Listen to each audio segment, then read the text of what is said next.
People have suspected for a while that Hollywood hates the IPs and lore which they base their entertainment on, but you never really expect them to admit it, and yet, that's exactly what they're doing. From bounding into comics, Marvel Studios' producer considers it a red flag if prospective writers are fans of the original comics. I'm still surprised, even now, when someone has the gall to say that, not least because it seems like they don't even understand the implications of what they've just said. Telling your customers that you specifically aim to not give them what they want is something you can only do if you feel like you own a monopoly. It's like me going into a restaurant, ordering a steak and getting a salad because the waitress feels like eating meat is mean or something. I'll go to your competitor and you'll go bankrupt if you think, nah, that'll never happen. Too late, it already did. Owners of a vegan restaurant have been branded close-minded omnivores for their decision to serve meat. What would the Marvel Studios equivalent of that be? I don't know, let me know down in the comments below. But the producer, when asked, is there something that you do to filmmakers to ingratiate them in the world and knowing all the things they need to know, he said, not really.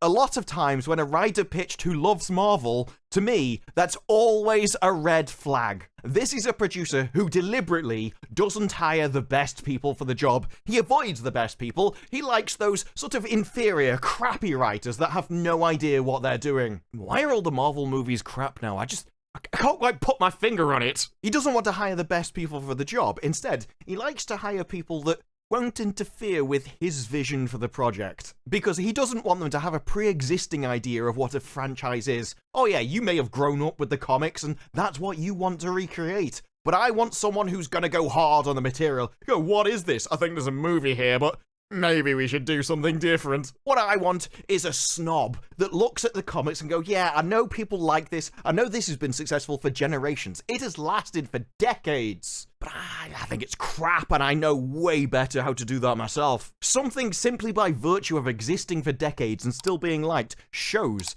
that it has value. It doesn't matter whether you like it individually or not. The fact that enough people do to make it have survived this long means that it has internal merit somewhere, whether you can appreciate it or not. The issue is, your average person at Marvel, they can't appreciate the value of somebody else's work. No, instead they want to create their own legacy, put their own stamp on something. It's the whole Dunning-Kruger effect, where the people with the least talent always overestimate their abilities and think everything is easier. Oh, I'm sure I can definitely do better than them. They did something that was easy, but mine'll be so complicated. The less talent they actually have, the more willing they will be to destroy somebody else's legacy. Whereas the people that are talented will understand how difficult it was to have created the original work, and are therefore more likely to respect it when they go on to actually add to it themselves. But that only really explains people like the producer and why they want to change it in the first place.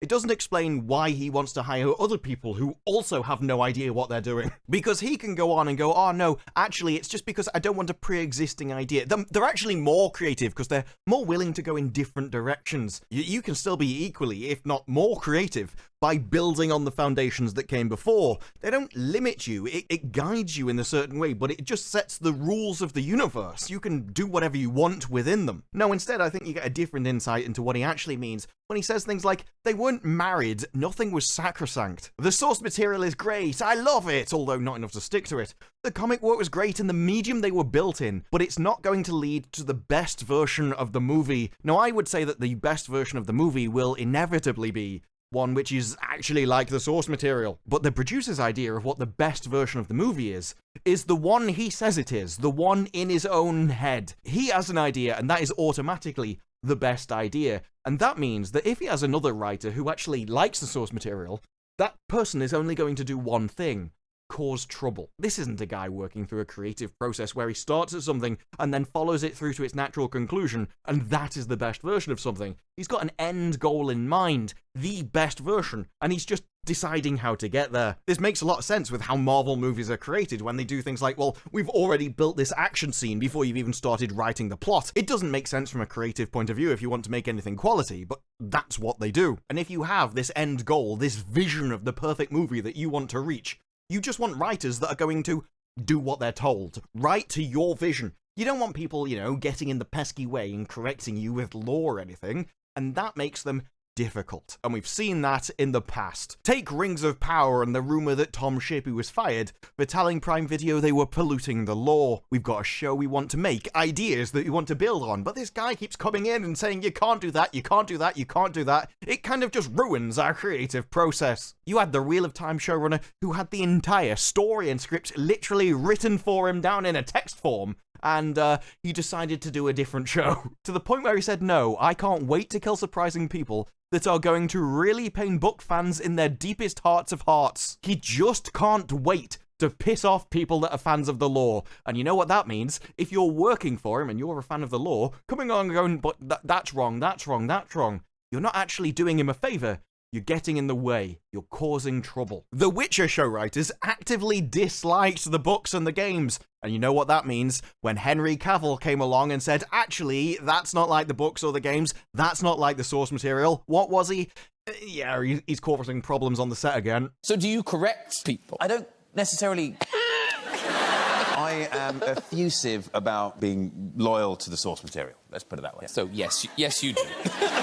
Andor showrunner Tony Gilroy says he's not a fan of Star Wars, which will explain why he made a show that's nothing like Star Wars. Even had the gall to say it's not necessarily a bad thing for the franchise right now. Disney has destroyed Star Wars so much that its own writers think actually not being a fan of Star Wars may actually fix it because you've already destroyed it that much. If you are a fan of Star Wars and coming in and telling him how much not like Star Wars it is, you know what you're going to be? You're going to be a problem getting in the way. This is why the producer considers it a red flag if you're an actual fan of the comics. It's not that your vision is limited, or actually, you just can't be creative within the world. Everything's already been done. Oh, you absolutely cannot possibly think of anything that hasn't been written before. That'd be insane. No, that's just the handy excuse they like to hand out to the press so for them to guzzle up. No, instead, it's because they don't actually want to write a Witcher series. They don't want to do a Star Wars series. They don't like those IPs to begin with, and so somebody does is only inevitably going to be a problem. These people think they were made for so much more. I could have written my own legacy. I could have done my own IP if only somebody would have given me a chance. But instead, here I am, having to work on a Marvel movie for an IP that I don't even care about. So I'm going to change it. I'm going to put into action the thing that I would have done if I'd been given a chance. It's this self-obsessed, entitled attitude which is all over Hollywood now. It's the same reason that Simu Liu had to go in Tarantino. It was simply because he didn't hire him. Anything else is just a handy excuse, a weapon to try and guilt trip people or blackmail people into getting hired into more roles. It's all about them, this self-obsessed, egotistical, entitled attitude. And they don't care what properties they destroy. They don't care about if their customers know that they're going to get served trash. As long as they get what they want, they don't care who doesn't like it or what the problem is. Hey, it's not their money getting spent on it in the first place. If it was, they'd probably be a bit more careful about it in the future. And you can see that when they start bringing up examples which prove their point, because you've already seen mine, so it would be rude not to have a look at his. He brings up Thor Ragnarok and Thor Love and Thunder, because those were great movies. Yeah, apparently these were a great example, because Thor, he was just so stiff, a bit Shakespearean, because, you know, if there's anything that lacks quality and definitely hasn't stood the test of time, it's Shakespeare. What if you tweaked it? What if you tweaked the tone completely? If you tweak something to change it completely, what you have is an entirely new thing.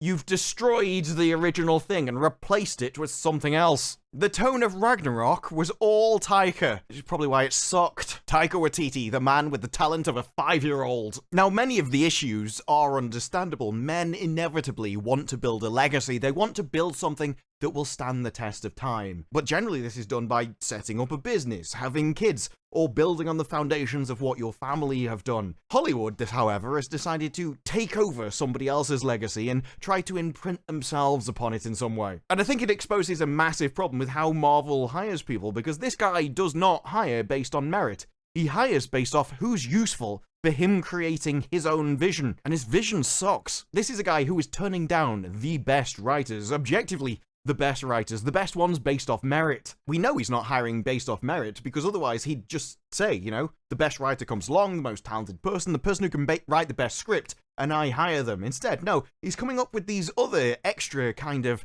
filters. Filters like they can't know anything about the Marvel universe. And obviously, once you start setting up any other filter, apart from just quality of work, you are inevitably not going to hire the best people for the job. You can't do, because you're hiring based off other criteria, not just most talented person. At its core, it's these kind of reasons why entertainment sucks now. Yes, of course, you've got a load of people that want to push a message into entertainment, but even if they didn't want to do that, if you've got this attitude within your entertainment, it's still going to suck, because you're not hiring good people to fill the roles. In fact, you are actively filtering out the most talented people for the roles because you think that talent is a red flag, because they'll cause trouble for you, because you want to destroy the IP to begin with. And that's why I think we have a long way to go in entertainment, because there's been a lot of talk recently, especially with things going on about Twitter, about counter-narratives and how we need two sides of debate, and that's all good, and I agree with that. But as long as this attitude remains, the quality will not improve. And I don't think anyone at Disney is self-aware enough to even realize that this is a problem,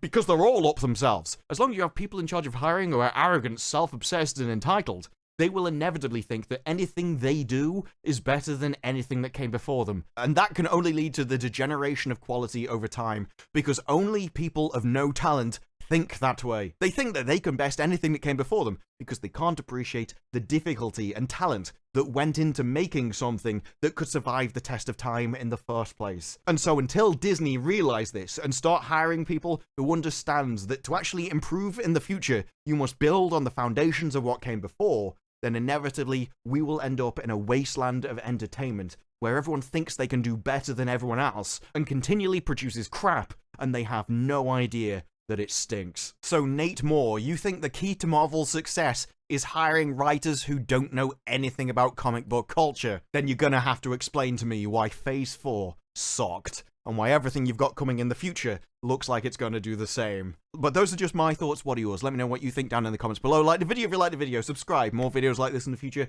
and I will see you in the next one. Bye-bye.